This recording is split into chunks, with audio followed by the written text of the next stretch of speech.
Magandang araw sa inyo mga kaibigan. Itong ating almusalita sa araw na ito. Ang ebanghelyo natin ay Luke 9:51-56. Sabi ng ebanghelyo, "But the people would not receive Jesus because he was on his way to Jerusalem. Seeing this, James and John, his disciples, said, 'Lord, do you want us to call down fire from heaven to reduce them to ashes?' Jesus turned and rebuked them, and they went on to another village." Laging away. Nung panahon na yan, itong mga apostol ng Panginoon ay talagang away agad, bagbakan agad, papatulang agad, gulo agad ang hinahanap. Hindi nila kaya yung option B, that is, just move on. Sige, ayaw, edi carry on.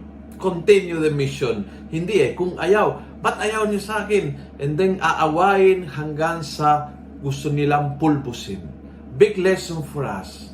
Moving onwards is a choice. Hindi lang yung kailangang away, bakbakan, pagtatalo-talo, makabanggaan. Sometimes you just can smile and go on with your mission. And that's the best thing kapag hindi ka tinatanggap. Kung nagustuhan mo ang video ito, pass it on. Punuin natin ng good news sa social media. Gawin natin viral. Araw-araw ang salita ng Diyos. God bless.